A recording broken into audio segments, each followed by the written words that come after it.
रोटी को फेरना बंद करो, जल जाती है। मिट्टी को फेरना बंद करो, पत्थर जैसी हो जाती है। मिट्टी को फेरने का मतलब समझते हैं? ऊपर की मिट्टी नीचे, नीचे की मिट्टी ऊपर, ऊपर की नीचे, नीचे की ऊपर। ये केंचुआ ही करता है और कोई नहीं कर सकता। केंचुआ तो किसान का सबसे बड़ा दोस्त है। मैंने इसका हिसाब निकाला था। एक केंचुआ साल भर अगर जिंदा रहे तो 36 मीट्रिक टन मिट्टी को उठक पटक कर देता है, ऊपर से नीचे, नीचे से ऊपर, एक केंचुआ साल भर में। और उतनी ही मिट्टी को ट्रैक्टर से उलट पलट करना पड़े तो कम से कम 100 लीटर डीजल खर्च होता है, और 100 लीटर डीजल 3600 रुपए का आता है। माने एक केंचुआ हर आदमी का 3600 रुपए बचा रहा है। ऐसे करोड़ों केंचुए हैं, पता सोचो कितने हजार करोड़ रुपए बच रहे हैं इस देश में। इसलिए गोबर का खाद डालने से फायदा क्या होता है? रासायनिक खाद डालो, केंचुआ मर जाता है। गोबर का खाद डालो, केंचुआ जिंदा हो जाता है। क्योंकि गोबर केंचुए का भोजन है। केंचुए को भोजन मिले तो वो अपनी जनसंख्या बढ़ाता है, और इतनी तेज बढ़ाता है कि कोई नहीं बढ़ा सकता।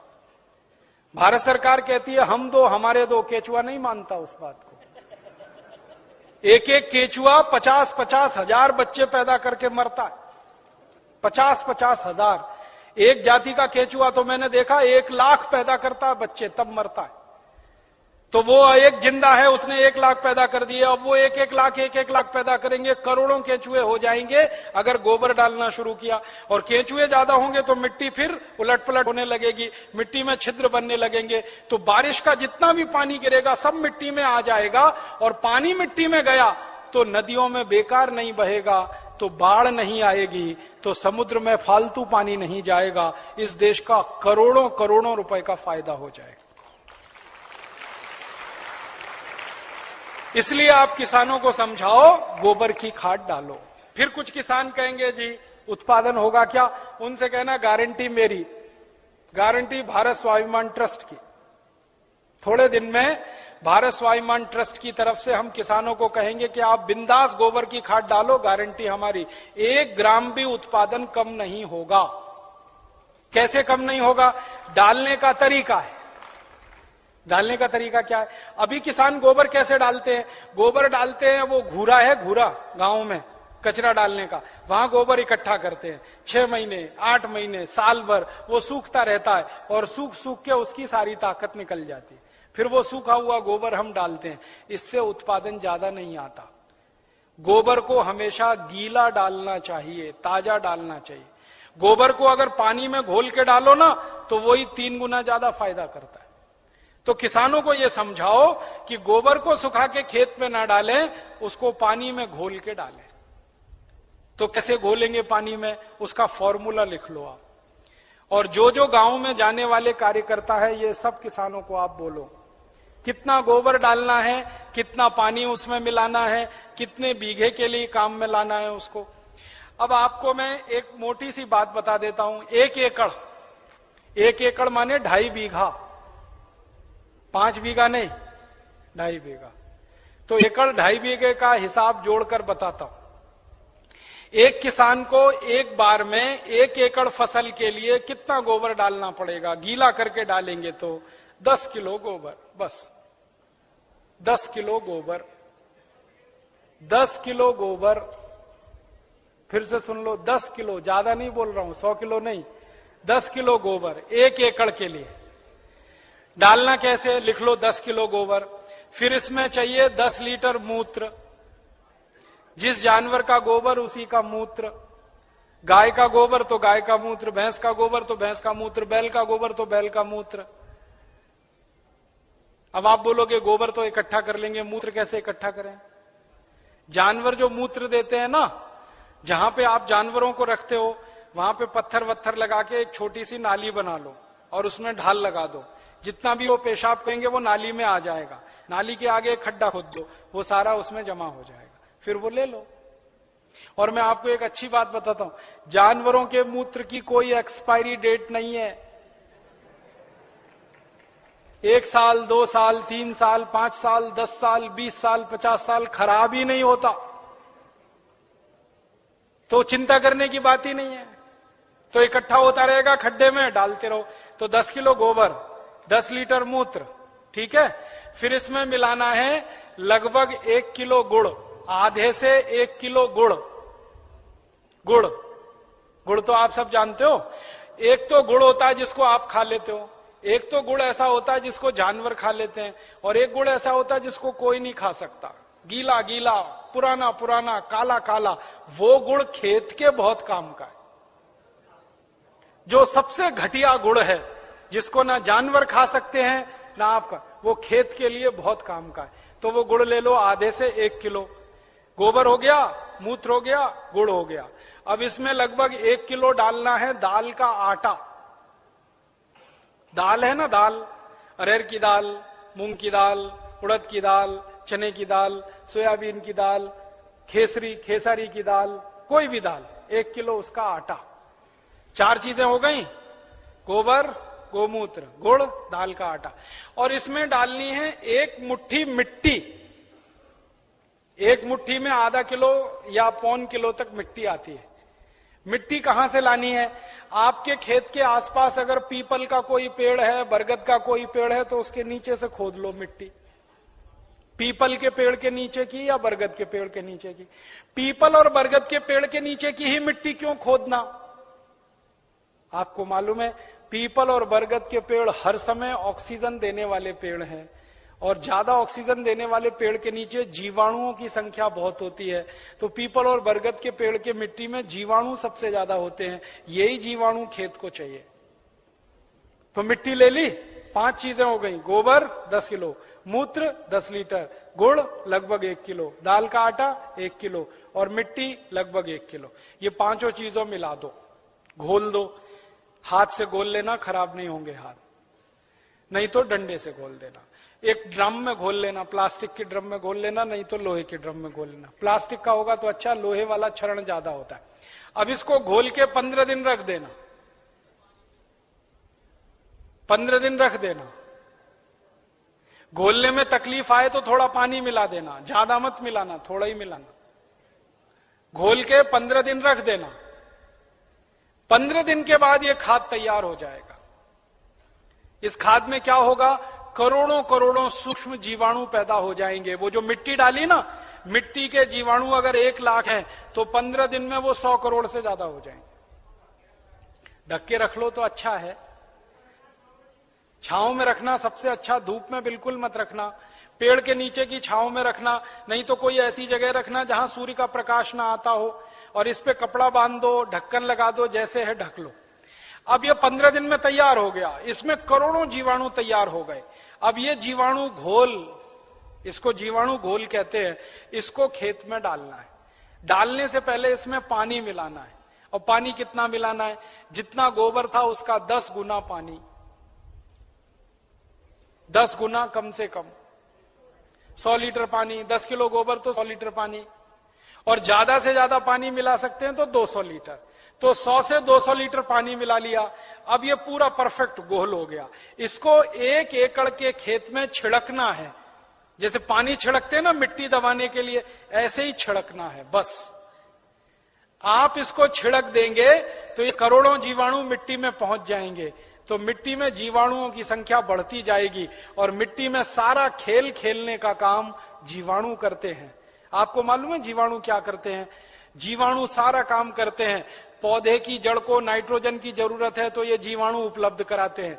पौधे की जड़ को कैल्शियम चाहिए तो ये जीवाणु उपलब्ध कराते हैं। पौधे की जड़ को आयरन चाहिए तो ये जीवाणु, माने पौधे को बड़ा होने के लिए जितने भी सूक्ष्म पोषक तत्व चाहिए, और फिर वो हमारे शरीर में वास्तव में चाहिए, वो सब इन जीवाणुओं की करामात से ही मिलता है। तो पौधे की जड़ को भरपूर सूक्ष्म पोषक तत्व मिलने लगेंगे, पौधे की बढ़त बहुत तेज होगी, और जिस पौधे की बढ़त अच्छी होगी उसका फल अच्छा होगा, जिसका फल अच्छा होगा उसका उत्पादन अच्छा होगा। अब इसमें समय लिख लो, कितनी बार डालना, कब डालना। सबसे अच्छा तरीका यह होता है कि खेत को जब जोतने की तैयारी करें ना, जोतें, बीज डालने से पहले खेत जुताई होती है ना, खेत जुताई करते ही 1 दिन डाल दो। आज जुताई किया, कल डाल दो, जुताई करके डाल दो। ये पहली बार, ठीक है। फिर इसके डालने के 2-3 दिन बाद या 4 दिन बाद या 5 दिन बाद बुआई कर दो। है कितना डाल सकते हैं बताए ना, 1 एकड़ में जितना तैयार हुआ 200 लीटर वो। तो आपने इसको जोत के 1-2 दिन में डाल दिया, फिर बीज बो दो। बीज बोने के 21वें दिन में फिर डाल देना। आज बीज बोया तो ठीक 21 दिन बाद एक बार फिर डाल देना। क्या होता है ना, बीज में से अंकुरण होता है और अंकुरण होने के 21वें दिन तक वो मिट्टी की ताकत से बढ़ता है। फिर 21 दिन के बाद वो सूर्य की ताकत से बढ़ना शुरू हो जाता है, फोटोसिंथेसिस जिसको कहते हैं, प्रकाश संश्लेषण की क्रिया। सूर्य ताप से खाना बनाना शुरू कर देता तो बढ़त तेज हो जाती। तो और आप मोटी सी एक बात याद रखो कि हर 21वें दिन पे डाल देना। आज डाला, 21 दिन बाद डाला, फिर 21 दिन बाद डाला, फिर 21 दिन बाद डाला। तो एक फसल अगर आप समझ लो 4 महीने की है तो लगभग 5 बार डालना पड़ेगा। कोई फसल 6 महीने की है तो 7-8 बार डालना पड़ेगा। 8 महीने की है तो 10-1 बार डालना पड़ेगा। अब इसमें खर्चा क्या है? जानवर अगर घर के हैं तो गोबर फोकट का, मूत्र फोकट का, गुड़ मैं कह रहा हूं सबसे सड़ा हुआ जिसको फेंक देते हैं वो भी फोकट में मिल जाएगा। पानी तो फोकट का है ही। थोड़ा दाल वाल लेना पड़ेगा तो उसका खर्चा आएगा, लेकिन किसान अगर दाल पैदा करता है तो वो भी घर की हो जाएगी। माने खाद बनाने का खर्चा लगभग 0 आएगा। मेहनत लगेगी, पूंजी में पैसा कम से कम खर्च होगा। और ये खाद जो तैयार होगी इसमें जबरदस्त क्वालिटी है, क्योंकि इसमें कैल्शियम भरपूर, आयरन भरपूर, फास्फोरस भरपूर। क्या क्या इसमें है? गोबर है, गोबर में कैल्शियम है, आयरन है, सल्फर है, सिलिकॉन है, कोबाल्ट है, मैग्नीशियम है, मैग्नीज है, 18 सूक्ष्म पोषक तत्व हैं जो चाहिए मिट्टी को। फिर गुड़ है, गुड़ में जबरदस्त फास्फोरस है, गुड़ में जबरदस्त कैल्शियम है, फिर मूत्र में ये सब है। तो जो सूक्ष्म पोषक तत्व हमें चाहिए वही मिट्टी को चाहिए, वो सब इस खाद में भरपूर हैं। यूरिया में नहीं है, डीएपी में नहीं है। यूरिया में कैल्शियम नहीं है, डीएपी में कैल्शियम नहीं है। और कैल्शियम सबसे प्रमुख आधार है मिट्टी के लिए, क्योंकि खेत में कैल्शियम होगा तो पौधे में होगा, पौधे में होगा तो फल में होगा, फल में होगा तो भोजन में होगा, भोजन में होगा तो शरीर में होगा, शरीर में होगा तो हड्डियां मजबूत, हड्डियां मजबूत तो शरीर मजबूत। ये सारा साइकिल इसी कैल्शियम के उस पे। तो ये तो गोबर की खाद से ही मिलेगा, यूरिया डीएपी से मिलने ही वाला नहीं है। तो किसान को ये समझाइए आप। अब आपको समझ में आ गया, हर 21 दिन में डालना है। जबरदस्त फसल आएगी। पहली बार जब आप डालोगे ना तो किसान थोड़ा झिझक करेगा, उसको भरोसा नहीं है, विश्वास नहीं है। तो उसको कहना कि भाई तुम डालो, नुकसान तुम्हारा नहीं होगा। मैंने बहुत किसानों का हिसाब निकाला है, खराब से खराब खेत में जब गोबर का खाद डालते हैं ना तो गेहूं का उत्पादन पहले साल की तुलना में थोड़ा ही कम आता है, लेकिन उत्पादन जितना कम आता है उससे ज्यादा खर्चा बच जाता है। तो वो बराबर मामला बैठता है। हम यूरिया डीएपी में खर्चा करते हैं हजारों रुपए का, तब उत्पादन लेते हैं। यहां खर्चा ही नहीं है, थोड़ा उत्पादन कम भी हुआ तो फायदा ही है, नुकसान कुछ नहीं। इसलिए किसी किसान का नुकसान नहीं। और 2-3 साल लगातार आपने डाल दिया तो उत्पादन बढ़ना शुरू हो जाता है, लगातार बढ़ता है। और 10-12 साल में तो कई खेत ऐसे हैं जहां उत्पादन सीधे डबल हो जाता है, 100% की बढ़ोतरी हो जाती है। नहीं, छानने की जरूरत नहीं है, ऐसे ही डालो। उसमें जितना कचरा है सब खेत में जाने दो, क्योंकि कचरे में जीवाणुओं की संख्या और तेजी से बढ़ेगी। छानने की जरूरत नहीं है। अब आप डालोगे कैसे, ये प्रश्न है। तो उसके लिए 4 विधि है। पहली विधि ये है कि सीधे डब्बा लो और छिड़काव करो, खेत पे भरो और छिड़क दो, भरो और छिड़क दो। अब कहोगे जी खेत बहुत बड़ा है, ये तो नहीं चल सकता। तो दूसरा तरीका बताता हूं। खेत में पानी लगाते हैं ना, पानी में डाल दो। नाली में से पानी जा रहा है ना, एक टंकी में भर के ये खाद रख दो, उसमें नल लगा दो, टोटी खोल दो, टपक टपक पानी में गिरता रहेगा, खेत में चला जाएगा। दूसरा तरीका। तीसरा तरीका यह है कि अगर किसी के घर में जानवरों की संख्या ज्यादा है तो गोबर ज्यादा होगा उसके पास, तो थोड़ा सा गोबर तो इसमें इस्तेमाल हुआ, बचे हुए गोबर का क्या करेंगे? तो बचा हुआ गोबर अगर सूखा है तो उसको इसी में डाल देना 15 दिन के बाद 200 लीटर पानी मिला के, तो वो गोबर भी गीला हो जाएगा। गीले गोबर के लड्डू बना लो और लड्डुओं को खेत में फेंक दो तो खाद पहुंच जाएगा। और एक तरीका है, खेत में से मिट्टी खोद लो, मिट्टी खोद लो, मिट्टी में ये पूरा घोल मिला दो, मिट्टी गीली हो गई, मिट्टी के लड्डू बना लो, लड्डुओं को खेत में फेंक दो। तो खाद पहुंच जाएगा। तो पानी के साथ दे सकते हैं, छिड़क के डाल सकते हैं, गोबर या मिट्टी को लड्डू बना के डाल सकते हैं। और एक आखिरी तरीका है, स्प्रे मशीन अगर अपने पास है तो उसका आगे से नोजल निकाल दो, नोजल निकाल दो, फिर उससे स्प्रे कर दो।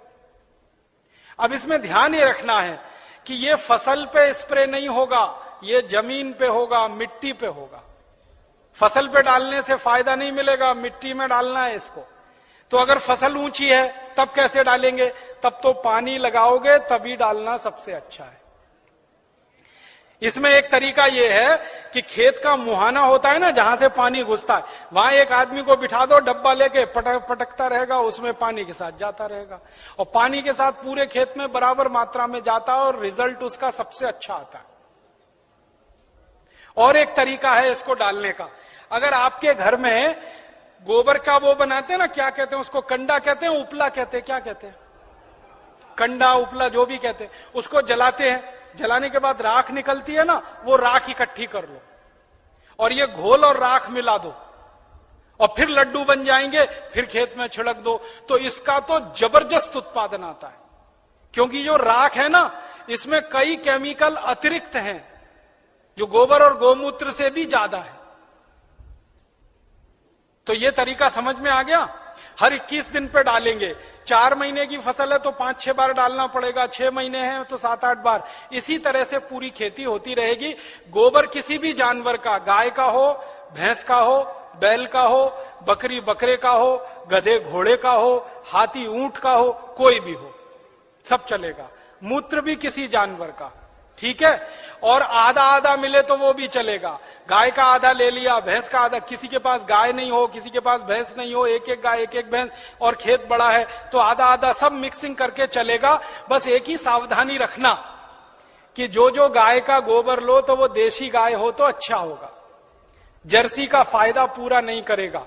और जर्सी का ही गोबर है तो उसमें देशी का मिला लेना, नहीं तो कोई फायदा नहीं करेगा।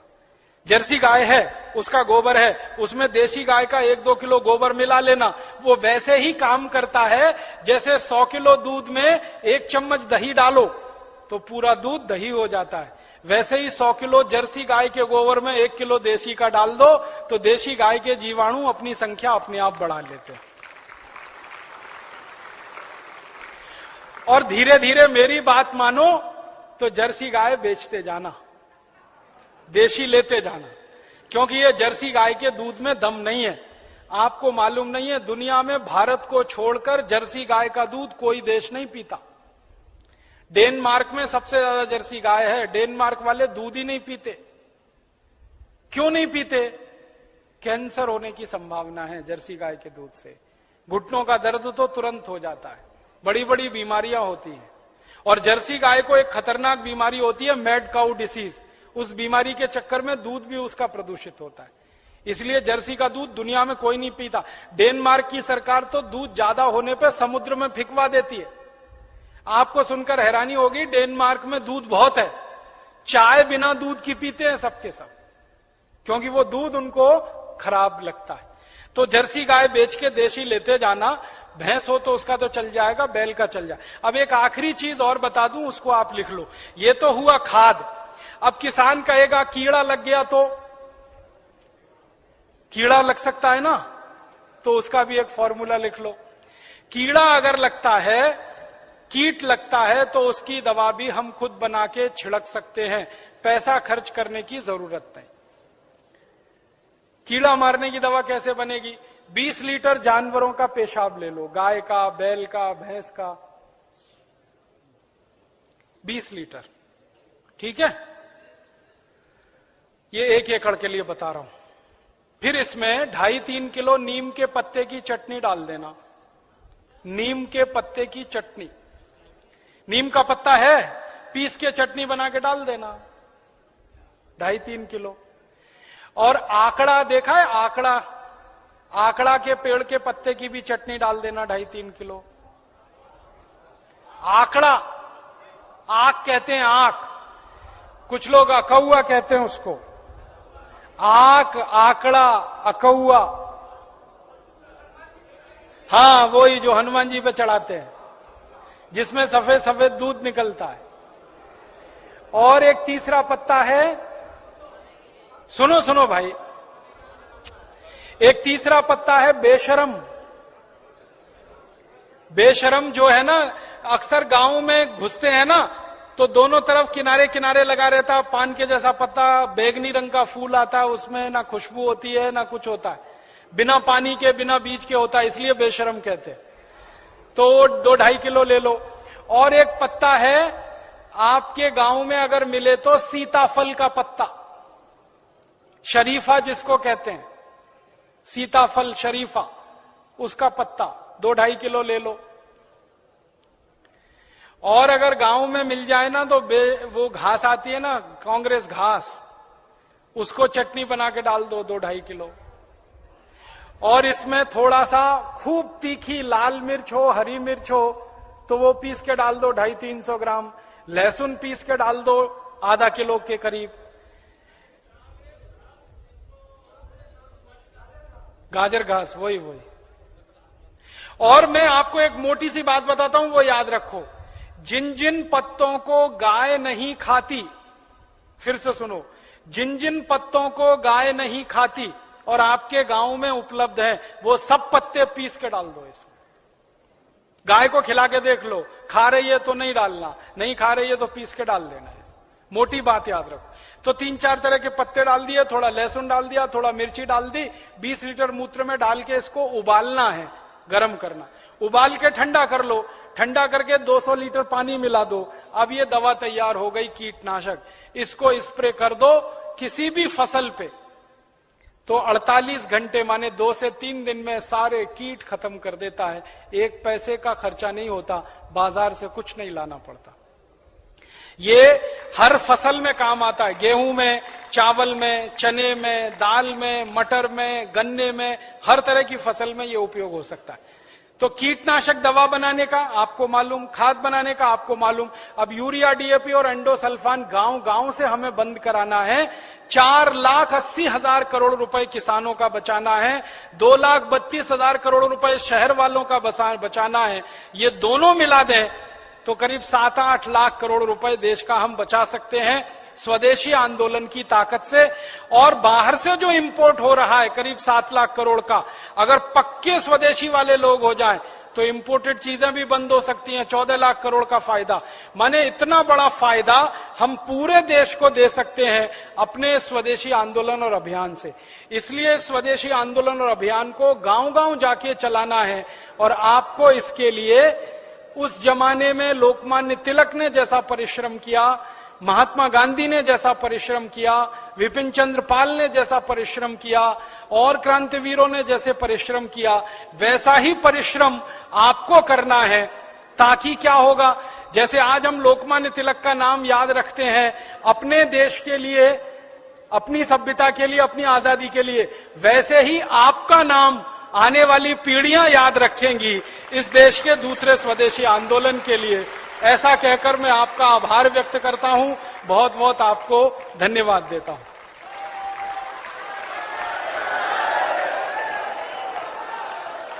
फिर आप बोलोगे कि देशी गाय का दूध कम है, दूध बढ़ा लो।